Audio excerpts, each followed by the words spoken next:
मौलवी साहब मैंने धर्म चेंज कर लिया, अब मेरा नाम चेंज करो। तो मौलवी साहब ने पूछा तुम्हारा नाम क्या था? तो कहा छेदालाल। ठीक है, तो आज से तुम्हारा नाम रहेगा सुराग अली। क्या नाम रहेगा? सुराग अली। राजा भोज की आंख से आंसू गिरा, भगवान शिव पर कृपा, भगवान शंकर ने राजा भोज पर करुणा करी और शिवजी उसी समय इंद्रदेव को भेज दिए। इंद्रदेव ने एक वृद्ध बूढ़े का रूप रखा और बूढ़े का रूप रखकर इंद्रदेव पहुंच गए तुरंत राजा भोज के यहाँ। राजा भोज एकांत में बैठे हुए थे, आंखों से आंसू बह रहा था, मिट्टी का ढेला था। जैसे ही पहुंचे, पहुंचते से राजा भोज को इंद्रदेव ने देखा और इंद्रदेव को देखकर तुरंत इंद्रदेव ने राजा भोज को देखा तो राजा भोज की दृष्टि जैसे ही गई, कोई बूढ़ा है, मस्तक पर तिलक लगा है, कंधे पर यज्ञोपवीत पड़ा है, हाथ में एक लकुटी डंडा पकड़ा हुआ है। पूछा, ए बाबा कौन हो? राजा भोज पूछ रहा है कि तुम कौन हो? आ जाओ, आ जाइए। राजा भोज पूछ रहा है तुम कौन हो?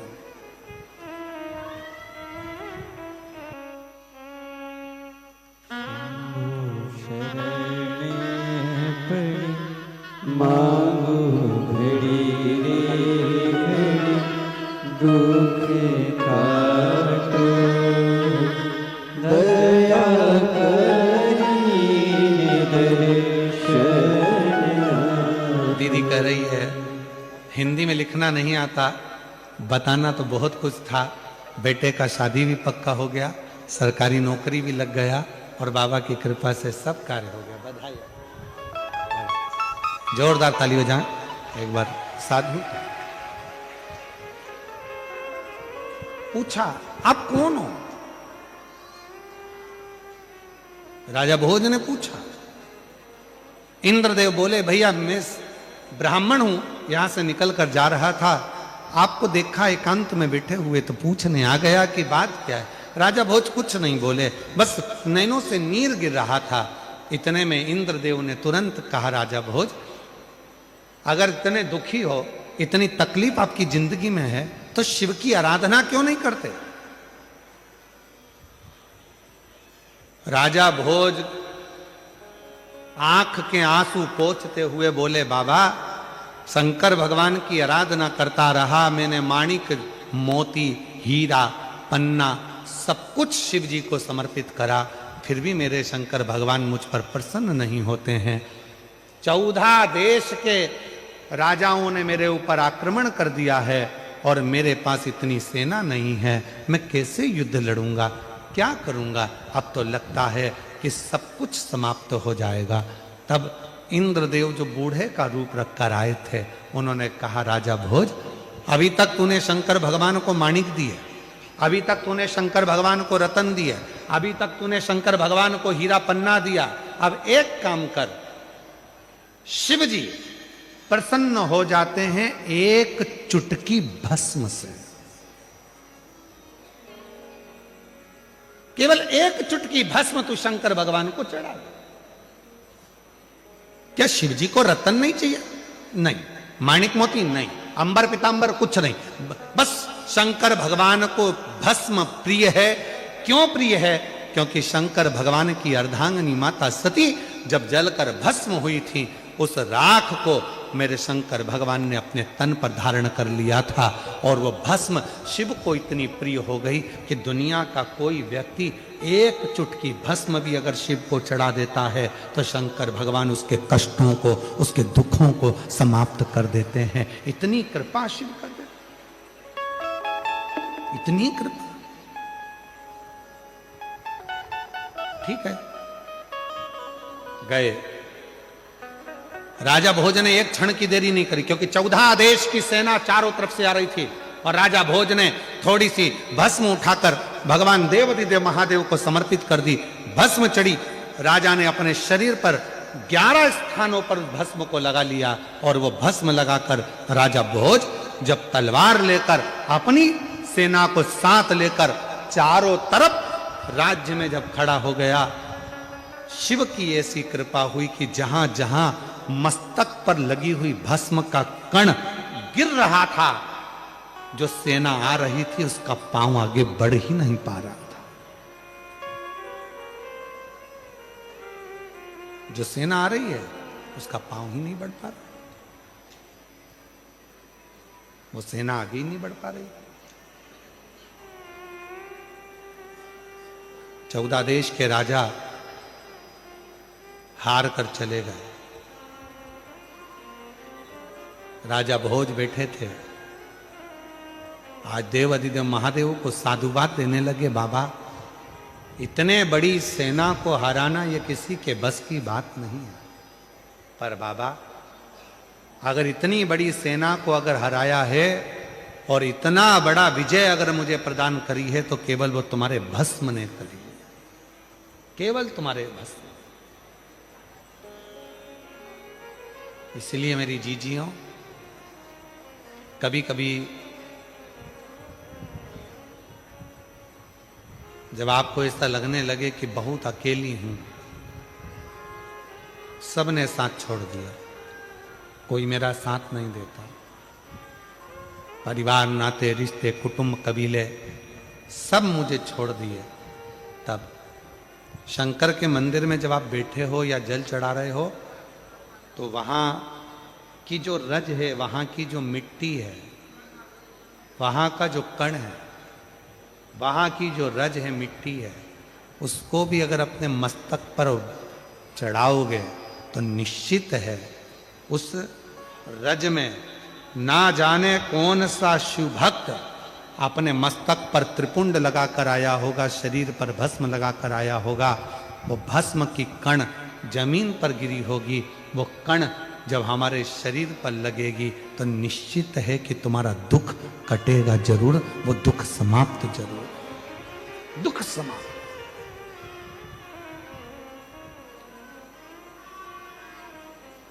वो भस्म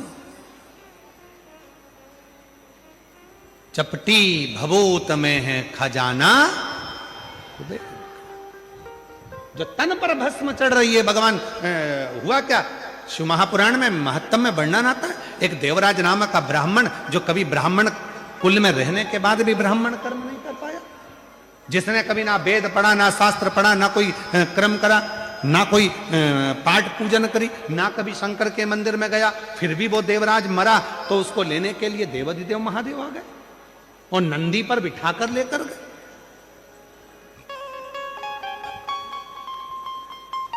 क्यों, किस लिए, क्या कारण था? केवल एक कारण, देवराज नाम के ब्राह्मण की माता शिव के मंदिर में जाती थी, शंकर के मंदिर में झाड़ू लगाती थी, शंकर के मंदिर में पोछा लगाती थी, शंकर के मंदिर में जल चढ़ाती थी, शंकर के मंदिर में जाकर आराधना करती थी। और वो देवराज नाम का ब्राह्मण जो ब्राह्मण कुल में जन्मा था, ब्राह्मण के घर में जन्म लेने के बाद भी ब्राह्मण कर्म नहीं कर पाया, ब्राह्मण कर्म से वंचित रह गया, चोरी करता, घर में अच्छी पत्नी थी, बच्चे थे, कुटुंब था, इसके बाद भी पर स्त्री का गमन करने गया और एक दूसरी स्त्री के कहने पर रानी के गले का हार चुरा कर लेकर आ गया।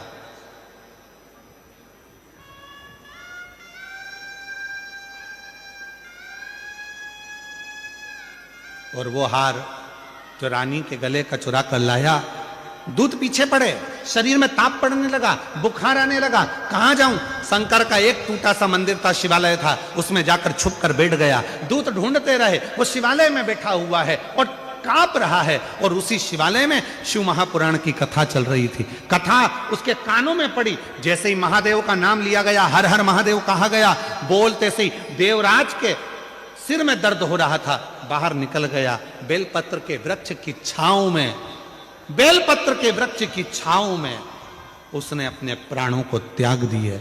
और जैसे ही प्राण त्यागे, मेरे ओघड़दानी उसको नंदी पर बिठाकर ले जा रहे हैं।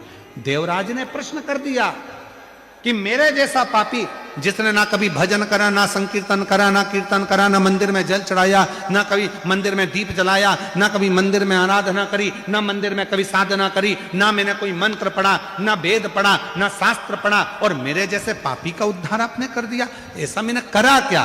तब भगवान देवाधिदेव महादेव ने डमरू का नाद कर कर कहा, देवराज तूने कुछ नहीं करा, पर तेरी माता मंदिर जाती थी, जल चढ़ाती थी, और जब घर आती थी उसके शरीर में, उसके कपड़ों में, उसके शरीर में मंदिर की मिट्टी, मंदिर की रज, मंदिर का जल उसके शरीर में लग जाता था। और वो जब घर आती थी, वो रज उसके घर में चारों तरफ फैल जाती थी। उस रज के छूने से तेरी बुद्धि सही हो गई, और तू चोरी का धन लेकर भी शंकर के मंदिर में चले गया, और वहां तेरा उद्धार हो गया। वो रज में इतनी महत्वता, वो रज में इतनी महत्वता। वो रज कोई साधारण है क्या? इधर का हमको नहीं मालूम गुजरात का, पर हमारे मध्य प्रदेश में एक नियम है। मिश्रा जी, उत्तर प्रदेश में भी नियम है।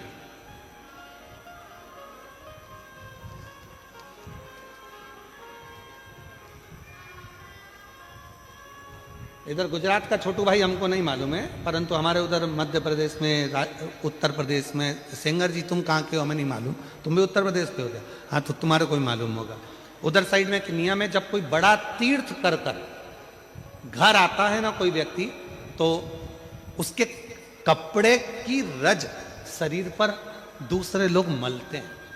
जैसे उसका शरीर, जो उसने कपड़ा वहां पहना था, तीर्थ में गया था, जो कपड़े पहनकर आता है, उस कपड़े को धोते नहीं है, घर में झड़ाते हैं, उसके कपड़े की रज को शरीर से लगाते हैं। क्यों? हम तो बद्रीनाथ नहीं गए, हम केदारनाथ नहीं गए, हम अमरनाथ नहीं गए, हम सोमनाथ नहीं गए, हम द्वारका नहीं गए, हम रामेश्वरम नहीं गए, हम जगन्नाथ नहीं गए, पर जो होकर आया है उसके कपड़े में जो रज लगी होगी वो मंदिर की ही तो रज होगी। जब हमारे शरीर से लगेगी तो हम जैसे जीवों का भी कल्याण कर देगी, इसलिए उस रज को लगा, रज को लगा।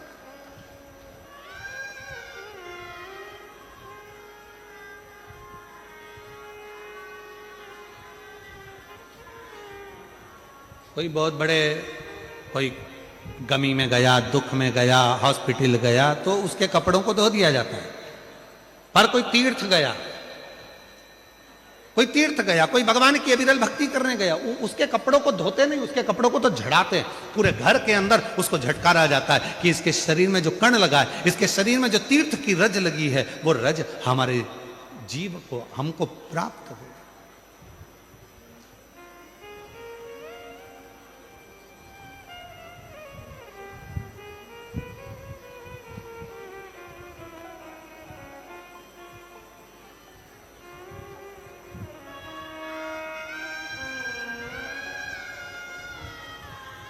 और सोमनाथ में देखा मैंने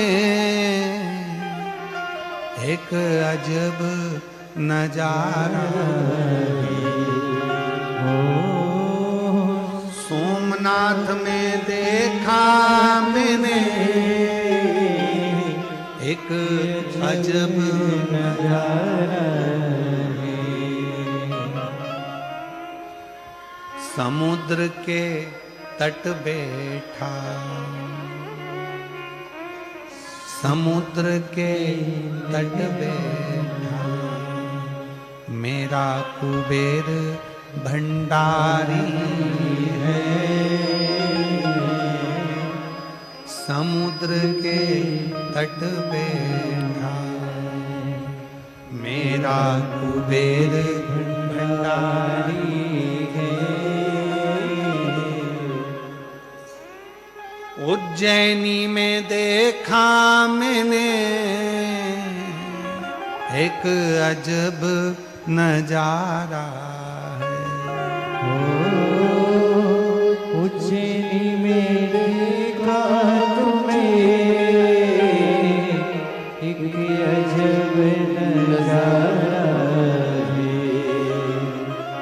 छिपरा के तट बैठा, छिपरा के तट बैठा, मेरा भोला भंडारी है।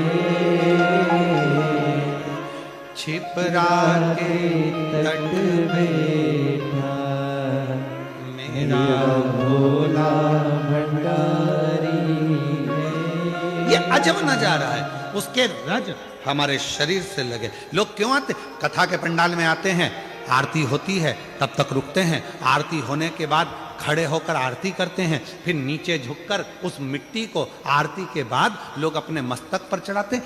क्या है पंडाल की मिट्टी? क्या है शिव पुराण की मिट्टी? क्या है शंकर भगवान के कंकर शंकर की मिट्टी? आखिर उस मिट्टी में ऐसा क्या हो जाता? क्या हो जाता?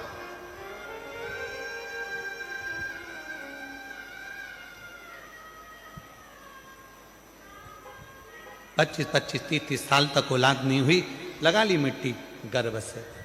क्या है उस मिट्टी में? क्या? देवराज तर गया उस मिट्टी से। बिंदुक नाम का एक ब्राह्मण,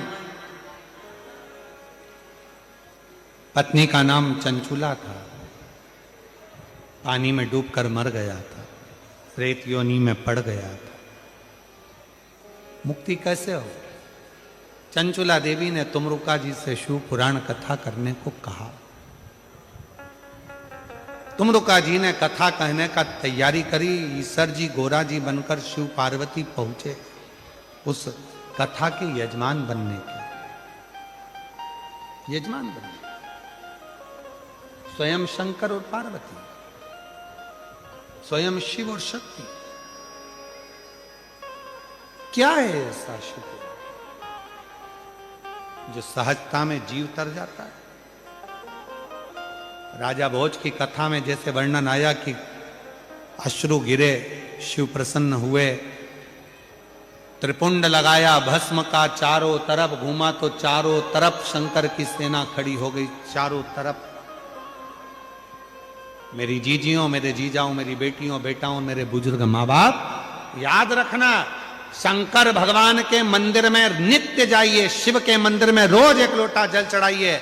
और अगर मंदिर के अंदर भी प्रवेश ना कर पाओ तो मंदिर के शिखर का दर्शन कर लीजिए। और इतना भी ना कर पाओ तो जहां शंकर का मंदिर है उसके सामने से निकल कर चले जाओ, तो हो सकता है हवा चलेगी, धूल उड़ेगी, और कोई भक्त शंकर के मंदिर से निकल कर गया होगा तो शिव के मंदिर की धूल हमारे शरीर पर चढ़ेगी तो हमारा भी उद्धार हो जाएगा। उस रज से हमारी मुक्ति हो जाएगी। वो रज कृपा कर जाए, वो जल की मूलता। एक भस्म का त्रिपुंड राजा भोज को बचा लेता है। और वही कथा यहां कह रही है कि ईश्वर जी गोरा जी पधार रहे हैं। जोरदार ताली बजाकर स्वागत करें ईश्वर जी गोरा जी का। ईश्वर जी गोरा जी शिव महापुराण के कथा के यजमान बनते हैं। भगवान देव अधिदेव महादेव की पवित्र कथा प्रारंभ होती है। बिंदुक प्रेत योनि में पड़ा हुआ इस कथा का लाभ लेता है। चंचुला देवी तुमरुका जी के मुख से कथा को श्रवण करती हैं और भगवान ईश्वर गोरा, शिव पार्वती, भगवान सुंदर ठाट के साथ में शिव महापुराण के यजमान पद ग्रहण करते हैं। आज कथा का प्रथम दिवस यहाँ सूरत नगर में जो कथा चल रही है, आज पहले दिन की कथा यहाँ विराम ले रही है और कल कथा का द्वितीय दिवस रहेगा। 2 बजे से 5 बजे तक ये कथाओं का क्रम रहेगा। भाव से श्रवण करें और अपने जीवन को सार्थक करें। ये कथा 10 जनवरी तक चलेगी, 2 बजे से 5 बजे तक। उसके बाद में 16 जनवरी से 22 जनवरी तक बड़ौदा गुजरात में शिव महापुराण की कथा दोपहर में 1 बजे से 4 बजे तक बड़ौदा गुजरात में रहेगी। उसके बाद में फिर वो कथा 22 जनवरी तक रहेगी। फिर 27 जनवरी से 5 दिवसीय शिव महापुराण की कथा प्रयागराज सतुआ बाबा शिविर में होगी, जिसको भाव से आप और हम सब माघ महीने में प्रयाग की पवित्र धारा से श्रवण करेंगे, त्रिवेणी के संगम से। हर हर महादेव। आरती का क्रम प्रारंभ हो रहा है। जय जय श्री राधे। सभी भक्तों को हर हर महादेव, साधा जय श्री कृष्णा, श्री शिवाय नमस्तोभ्यम। व्यासपीठ को नमन करते हुए हम सबके प्रिय, हम सबके लाडले ठाकुर कल्लू जी महाराज को चरणों में नमन करते हुए परम संदेह परम आदरणीय विश्व विख्यात पूज्य गुरुदेव के पावन चरणों को नमन करते हुए और आप सभी शिव भक्तों के चरणों में नमन करते हुए सुंदर प्रथम दिवस की कथा हम सभी ने श्रवण करी। कल कथा का समय यही दोपहर 2 बजे से 5 बजे तक हम सभी श्रवण करेंगे। सुंदर आरती का समय हो चुका है। आरती में जिन भक्तों के नाम मंच से लिए जाएंगे वे अतिशीघ्र मंच पर पधारे। श्री छोटू भाई जी पटेल बड़े ही आदर और सम्मान से मंच पर पधारे। श्री आशुतोष जी मिश्रा बड़े ही आदर और सम्मान से मंच पर पधारे। श्री लाल जी भाई सेंगर बड़े ही आदर और सम्मान से मंच पर पधारे। श्री सुशील जी सेंगर, श्री मितुल जी सेंगर बड़े ही आदर और सम्मान से मंच पर पधारे। सागर भाई जी पटेल, विकास भाई जी साइन कमिश्नर बड़े ही आदर और सम्मान से मंच पर पधारे। रिंकू भाई जी अग्रवाल, विनोद भाई जी गोहिल, प्रवीण भाई जी सरपंच, प्रवीण भाई जी पाटिल, श्रीमती संगीता बेन, दिलीप भाई जी पाटिल, श्री प्रदीप जी चौधरी, श्री लतेश भाई जी, श्री जिग्नेश भाई जी अहिर, राजा भाई जी दुबे बड़े ही आदर और सम्मान से मंच पर पधारे। सुंदर आरती का आनंद हम सभी मिलकर लेंगे। जय जय श्री राधे, हर हर महादेव, श्री शिवाय नमस्तुभ्यं। जय शिव ओंकारा, भोले भज शिव ओंकारा,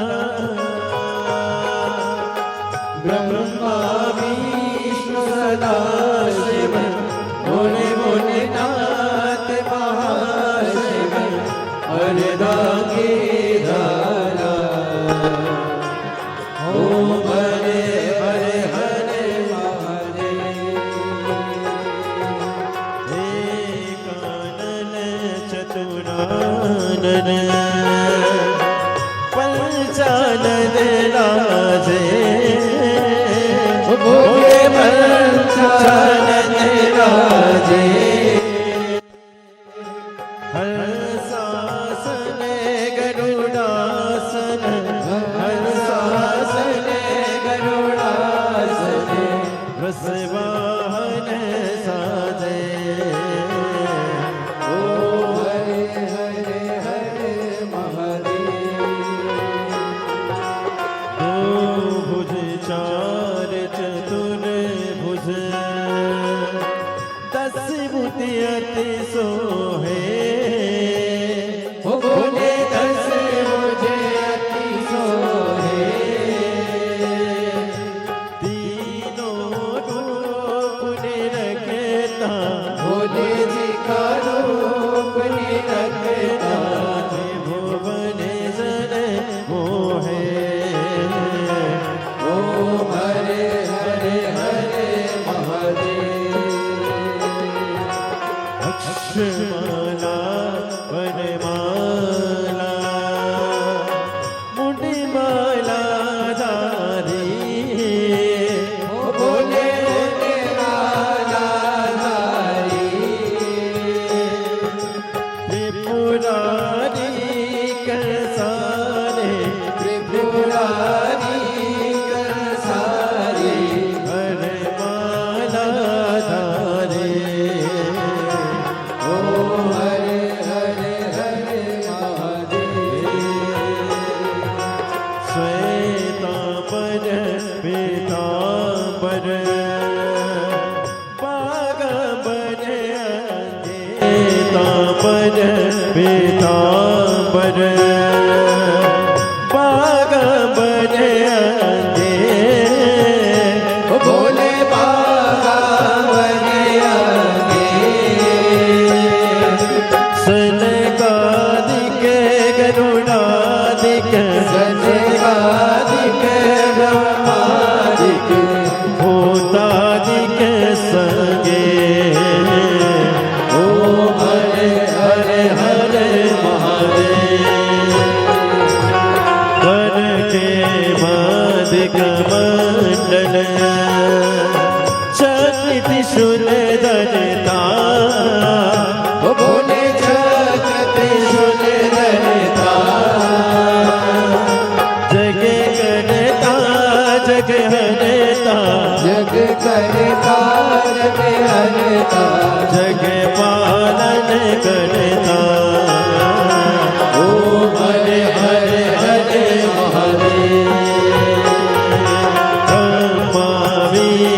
सदा शिव जानत अविवेका बोले जानत अविवेका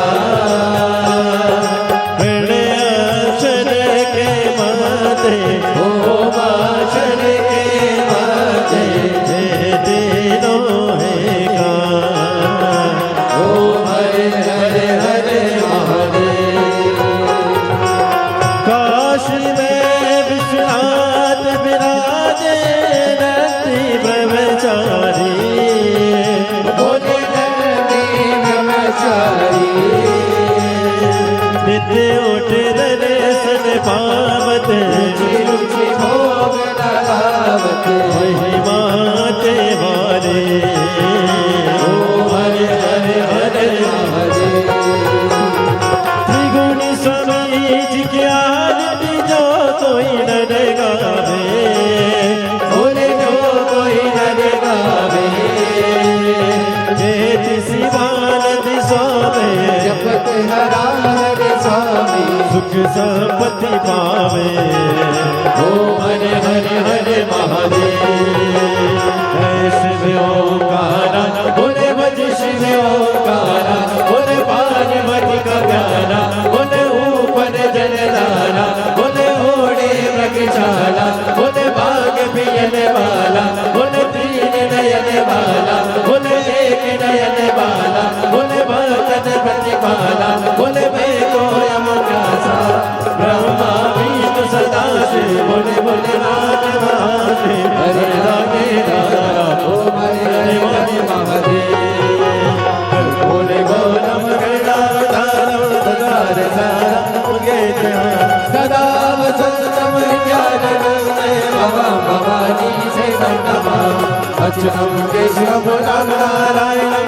कृष्णदामोदरम वासुदेवम श्रीधरम माधवम गोकुलाम जगति विनायकम रामचंद्रम हरे राम राम राम हरे राम हरे कृष्ण कृष्ण कृष्ण हरे राम राम हरे हरे कृष्ण कृष्ण कृष्ण हरे हरे वशिष्ठनाथ भगवान की जय विष्णु महादेव की जय हरि ओम मा ओम जगनेन जगनामय जन्ता देवास्तानि धर्माणि प्रथमान्यासन्न ते हनक